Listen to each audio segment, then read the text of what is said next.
Recently, there's been lots of talk about TF2. There has also been an unfortunate amount of misconceptions floating around. I want to try correct some of that. But first, if you're out of the loop, here's basically what happened. Team Fortress 2 is a game about shooting people.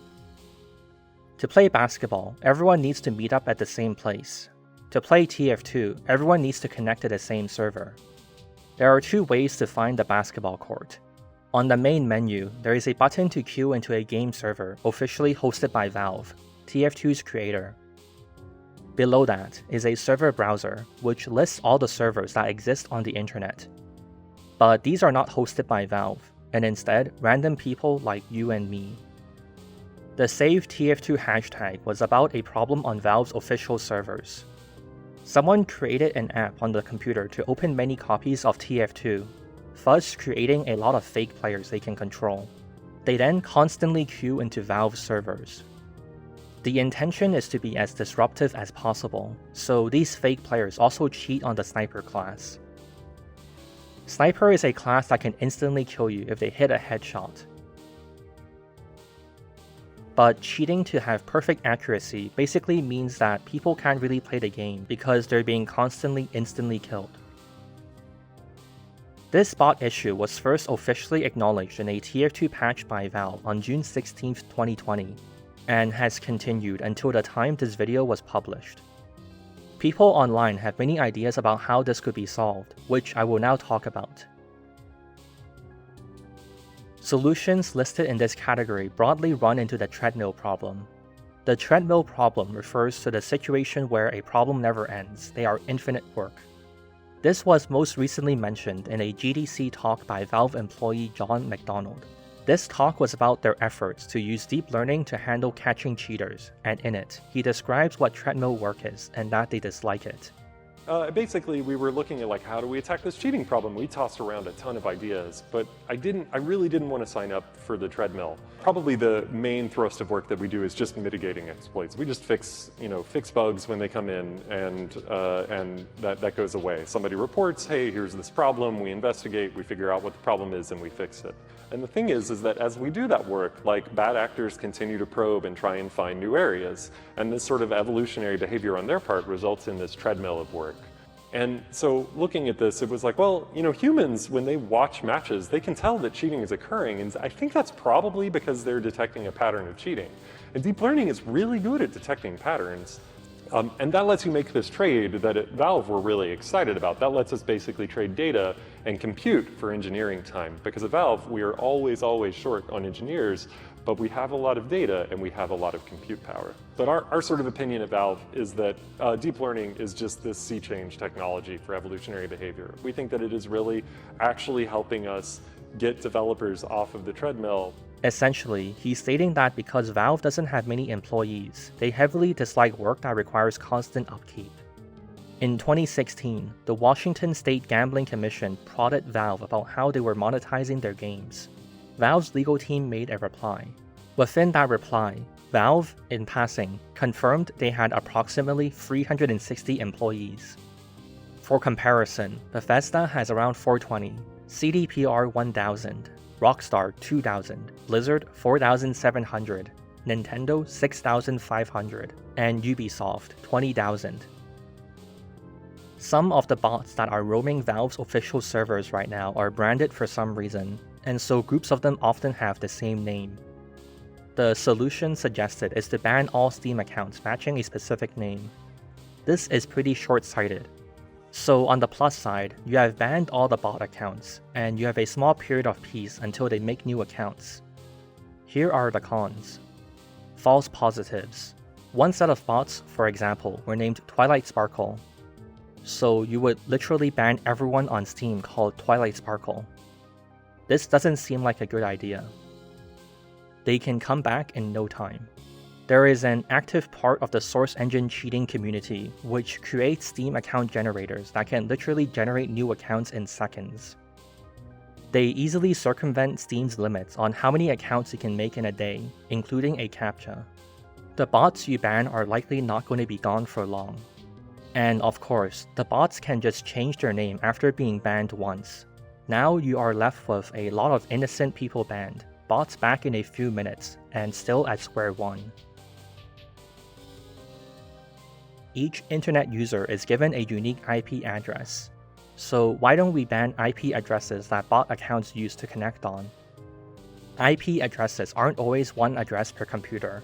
Depending on how things are set up, it's possible that an entire household will share the same IP address, so your entire family will get banned. IP addresses aren't permanent. You can get a new one by restarting your router. If that doesn't work, you can use a VPN. VPNs are a service that allows people to use someone else's IP address. There are both paid and free VPN services. Also a treadmill, where Valve has to keep up with banning new IPs being used by the bots, who can keep finding new ones. The circuit boards and components inside your computer are called hardware.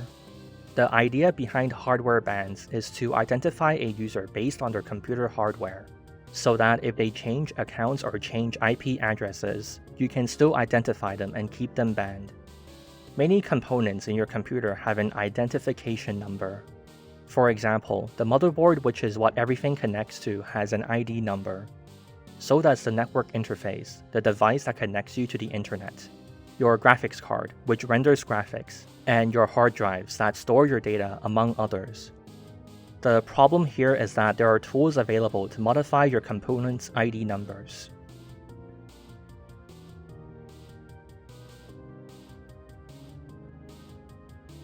But even if that wasn't possible, it's obviously possible to bypass a hardware ban by simply getting new hardware. People cheating for enjoyment might be mildly irritated by hardware bans since they can't constantly buy new computers. But we're talking about TF2 bots. There's nobody playing the game. All you actually need to run bots is a processor capable of connecting to the internet to send messages to the TF2 match server. You could buy a Raspberry Pi, a small barebones computer, for $15 to host it on. And there's one more layer. Bot hosters could use virtual machines. Virtual machines are basically running a computer within your computer. Virtual machines are legitimately used to test computer programs without having to buy lots of computers. If you created a game and wanted to see how well it works, you could simply create a virtual machine and run tests there, rather than buying multiple computers. Microsoft develops virtual machine technology called Hyper-V. Since Microsoft also creates the Windows operating system, they are able to create a virtual machine that is basically indistinguishable from a real computer from anyone trying to detect it, and very flawlessly emulates virtual hardware, among other feats. In this video by Mutahar, he demonstrates that with 5 lines of code added to the configuration settings of his virtual machine, he's able to bypass Valorant's anti-cheat, which actively attempts to stop players from using virtual machines. Let me tell you what I added. It is literally these 4 fucking lines, 5 lines that I have added in order to make this run. From what I believe, Microsoft probably already has the answers to hide their VM in a very perfect fashion, which is why all of a sudden every single anti-cheat I'm about to show you has been fucked. So, as you can watch this footage of me failing at Valorant, this is gameplay running underneath a full-on virtual machine. A common suggestion is to lay traps. Create invisible players that spawn in walls or near bots, so that bots will somehow be forced to lock onto them and leave everyone else alone. This is impossible to accomplish because, technically speaking, there is no distinction between a cheater and a real player, so any information a real player would have, a cheater would have. There is no way to pass information to a real player without also passing it to the cheater. If you create a fake invisible player that real players would also not be able to see, then cheaters would eventually find out what causes real players to not see the fake players, and defeat the trap. As long as real players can somehow figure out or discern that something is a fake trap, then the cheat will also be able to detect it. If you create something that real players have no way of discerning as fake, you've just filled the game with a bunch of perfectly realistic fake players, ruining your own game? Bots could also simply refuse to lock onto one target for too long. They could be programmed to always switch to a new target every shot, or go down the list of all enemies and now your trap has been defeated. TF2 is normally a multiplayer game that requires other humans to get a match going. But computer-controlled players were added by Valve to allow people to play by themselves. These computer-controlled players use a navigation mesh, to know how to navigate the map. There is a misunderstanding that the bots on Valve's official servers make use of navigation meshes created by Valve. They don't. But even if they did, and Valve somehow made their own nav meshes unusable by other people, it wouldn't be hard for people to make their own nav meshes since they are extensively documented on Valve's developer wiki. But bots don't use Valve's nav meshes. They have had their own solution since 2015 that is also able to navigate maps on the fly, so no manual input is required. The most popular suggestion to the bot problem is to add a captcha into the game. CAPTCHA stands for Completely Automated Public Turing Test to tell computers and humans apart. As stated in its own name, it's built to tell the difference between computers and humans. So the idea is that whenever you try to queue into a game of TF2, you would have to complete the test to select all squares with a particular object. The problem is that CAPTCHAs simply do not work. Buster, an entirely open source automatic CAPTCHA solver, exists. CAPTCHA has an audio alternative for accessibility. Greatest muscle cars. Buster runs speech recognition on that to automatically solve the CAPTCHA for you. Even if we remove the audio alternative, there is an extremely cheap service called 2captcha that solves 1,000 CAPTCHAs for $1. 2captcha is undefeatable because they simply pay people to solve the CAPTCHAs. On top of that, 2captcha has detailed guides on how to use 2captcha against every CAPTCHA that exists. Their website has a public graph showing the amount of workers online, which has been hovering about 1,000. If 2captcha doesn't work, there's 4 more commonly used companies that offer the exact same service. Google has been developing CAPTCHAs for 15 years. The newest public version is reCAPTCHA version 3, released 2018. All of the services I've described offer services to bypass them. CAPTCHAs, or any technology for that matter, won't be able to separate bots from humans when the bots are literally getting humans to do the tests for them. So if there isn't a technology that can do it, what if we use other forms of human authentication? Steam has Steam Guard, which is basically an app you download on your phone. When you log into your Steam account, Steam will ask you to confirm on your phone. Making bots use Steam Guard to queue into official Valve servers might help, because they need to buy lots of phones. This doesn't work because people have created Steam Guard emulators.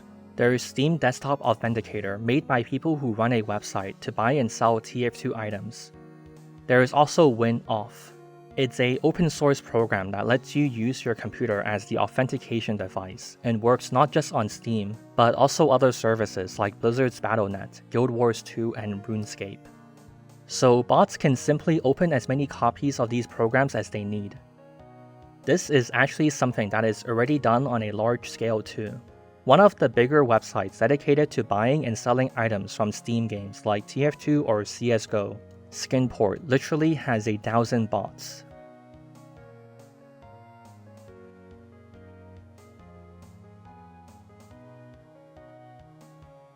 What about phone numbers? 5sim exists, which sells phone numbers for basically every country that's relevant. They even specifically sell phone numbers for use on Steam, guaranteeing that they'll work.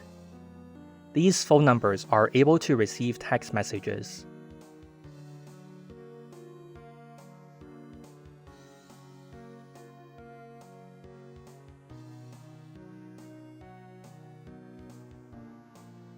This is how much it costs to buy a phone number for different countries around the world. Out of curiosity, I also looked at fake IDs. You can buy a fake ID for around $100 to $70 each that mimics the holograms, passes the backlight test, and successfully scans on barcodes and swipe machines. But if Valve really wanted to do ID verification, you probably don't need one so sophisticated, and just one that looks real enough to trick Steam support in photos.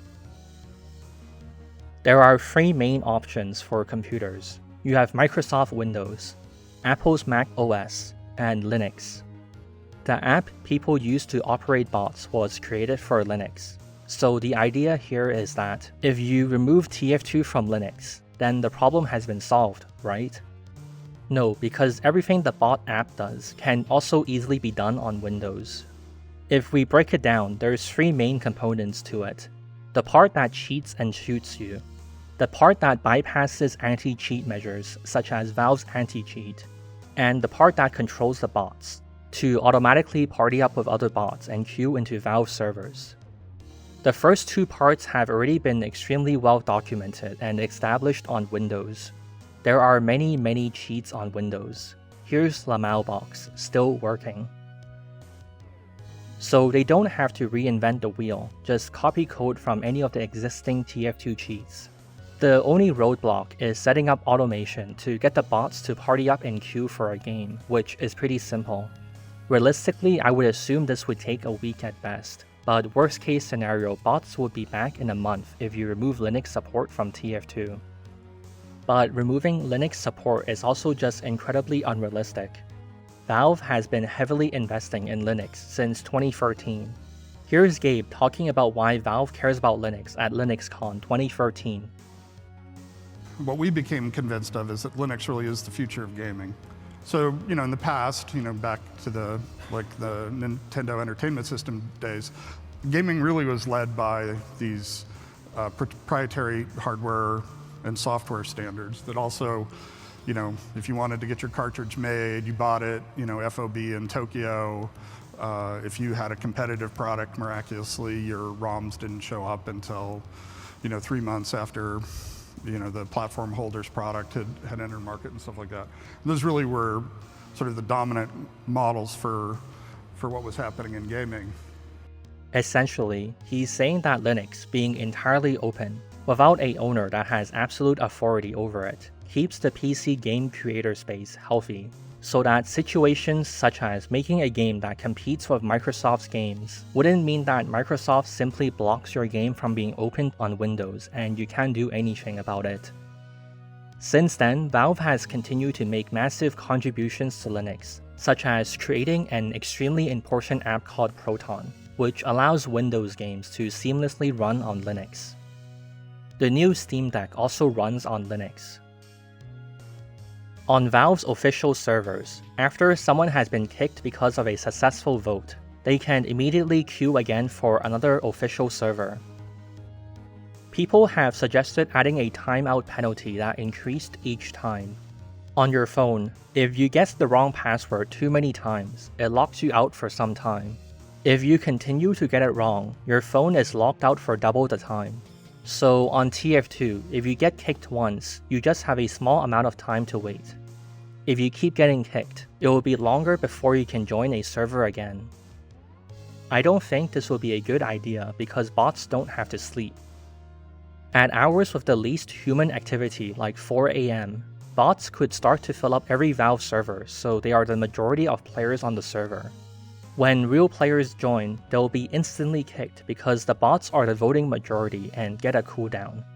At this point, because of the precise and perfect coordination between all the bots, it will be basically impossible for real players to get them out and break their majority. So players will end up constantly queuing to get kicked, to then get longer and longer timeouts.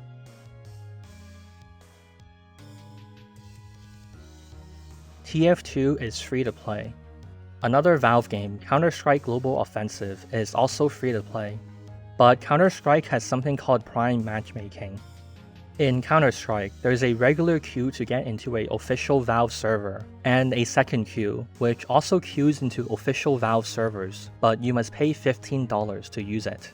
So if we add this to TF2, the idea is that it will become too expensive if you need to buy Prime Matchmaking for every bot account. I think this idea isn't entirely ineffective, but it's also very risky. It's basically a massive gamble that the bots won't have enough money. There is also the issue of people selling their accounts with Prime Matchmaking for a discounted price, which could undermine the entire effort. So if the bots end up being able to afford paying for lots of accounts, or they're able to buy lots of Prime Matchmaking accounts for cheap, Valve has basically wasted all the time it took to develop this separate queue, which isn't a trivial amount of work and time. And they've also wasted people's money, given that Prime matchmaking didn't keep the bots out. I think it's possible that Valve doesn't think the risk is worth taking on this gamble. It's even possible that Valve knows Prime matchmaking won't stop bots. Counter-Strike doesn't have bots for the sake of simply ruining the game, but they have bots that farm experience points. When you level up, you get a free item, such as a skin or a case, which people sell for money. Today I queued on Prime matchmaking for a few games of Wingman, and found bots that were cheating and kicked you instantly if you joined their team.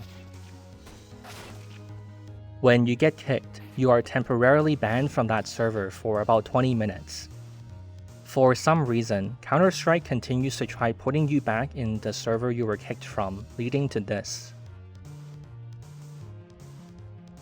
To be fair, Wingman isn't a popular Counter-Strike game mode. There only seemed to be one group of people doing this in one match. If you queue again, you can find a perfectly okay match to play, and Counter-Strike's circumstances can't be directly compared to TF2, but it's possible that Prime won't fix much. Trust Factor was released in 2016 for Counter-Strike. It's a deep learning algorithm that basically monitors how a person interacts with Counter-Strike, Steam, and many other things, and uses all that data to assign every player a score.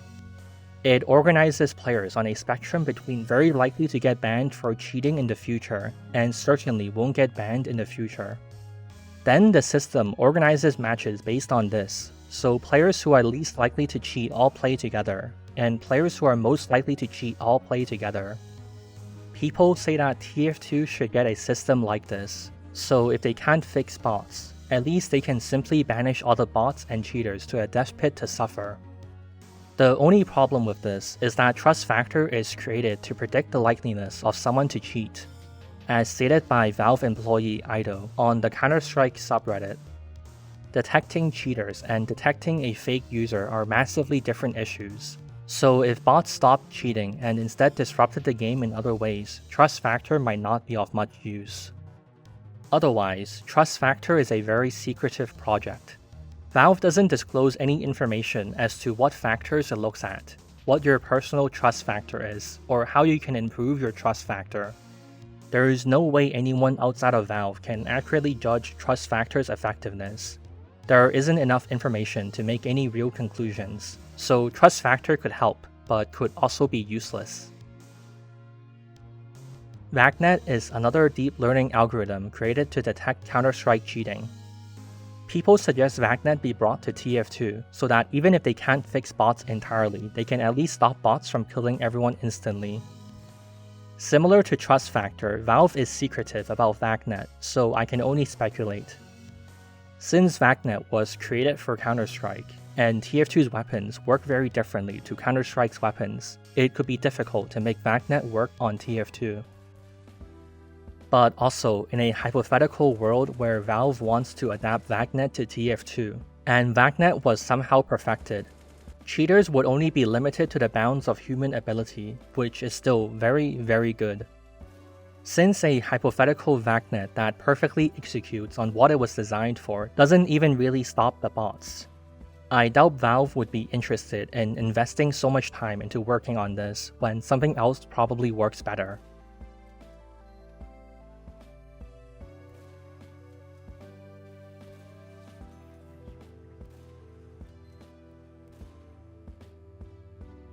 In Counter-Strike, there's a community self-regulation system called Overwatch.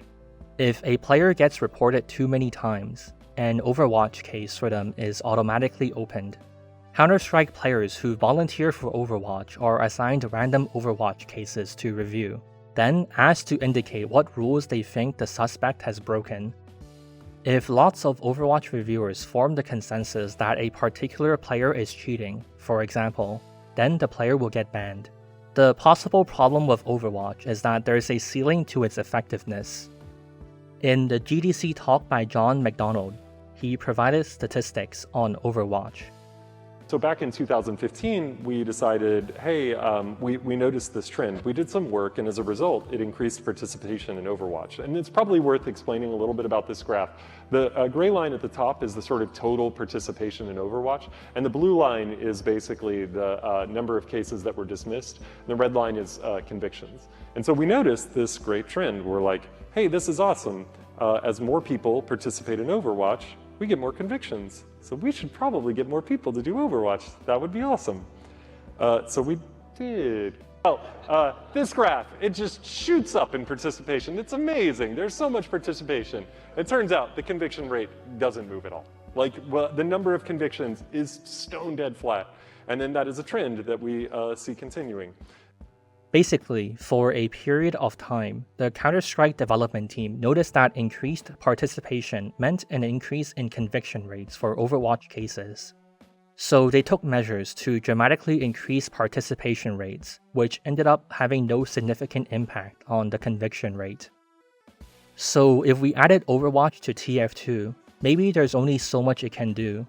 It might only skim the surface of the bot problem and never able to truly make a noticeable impact on the problem. Also, Valve bans players only if they're absolutely certain they've broken rules. All the verdicts you give in Overwatch have to be beyond a reasonable doubt. This could be a problem because trying to tell the difference between a bot and a really new player might actually be pretty difficult. See if you can tell if someone is a bot or a human.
This was an expert Valve TF2 bot, which could be refined and look even more like a new player by the people running bots.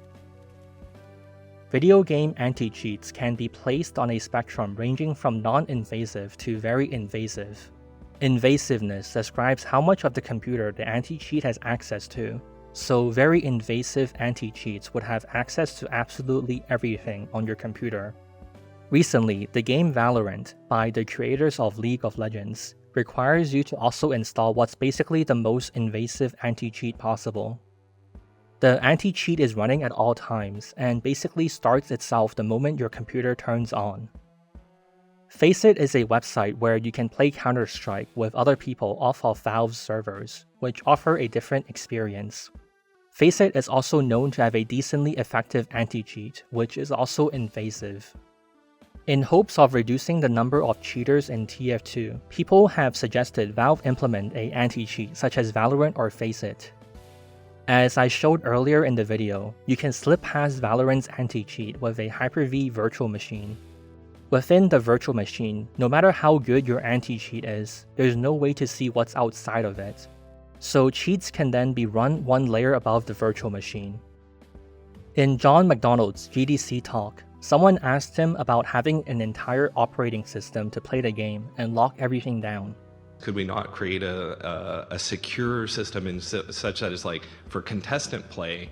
So we've thought about this, and that was kind of the approach that I ran down initially, and there are sort of a few problems around it that kind of led us to go, ugh. I think the easiest one is like that feels super invasive, right? Like as a user, like I'm like, hey, what you need to do is play my game on like my OS, and you need to sing, and like I don't know, like, and the problem is ultimately at the end of the day, if the user has access to their system, physical access, there is nothing I can do to determine for certain that they haven't tampered with it. Like, because any query that you're like, well, you just ask them this. I'm like, so what I do is I hijack that function and I lie. Because I did that. I've done that. Yeah, it works great. Like it's turtles all the way down. A operating system is what Windows and Mac OS is. So they're basically suggesting you have to run Valve's version of Windows to play Counter-Strike. So basically, they considered it, but privacy concerns and hardware devices like your keyboard and mouse can still be hacked to lie to the computer, so the operating system solution isn't good enough. Some companies have sued people for creating cheats, so Valve should sue cheat makers or the people running bots.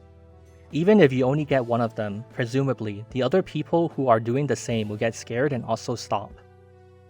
Besides the fact that you won't be able to touch Russians or Chinese rule breakers, this tactic has basically never done anything. In 2014, Blizzard sued 10 StarCraft 2 hackers. A professional StarCraft 2 player made a tweet last November about lag hackers who make the game unplayable.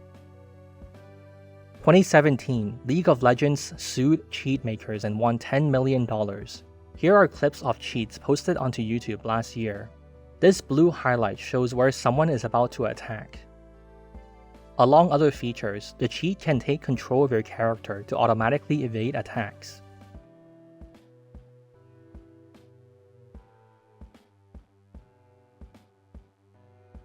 In 2017, Fortnite sued a 14-year-old kid for cheating, and in 2019, sued a cheat maker. This is a video from last month of someone aimbotting in a Fortnite tournament. 2017, Blizzard sues Overwatch cheats. The video is from 3 months ago.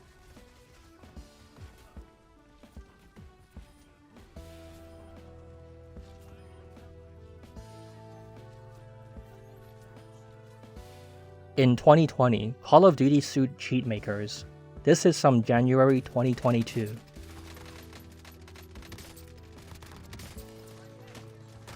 You can win the lawsuit and shut down one seller of cheats, but there's always more hackers ready to take their place. So to conclude, basically every option sucks, and Valve is in a difficult position. But I do have a suggestion about our current circumstance. The current situation sucks. We can't directly fix casual, but we can make the situation less sucky. Making the most out of community servers are a good interim solution. Instead of relying on Valve to do anything, we simply do it ourselves. With source mod plugins, community servers can fix almost any problem. We even have our own solution to bots. Bots have tried to join my public TF2 server and they're instantly banned. But there are 3 shortcomings to community servers as they currently exist. Many of them are subpar, bad hardware that lag the game, or they run donator perks.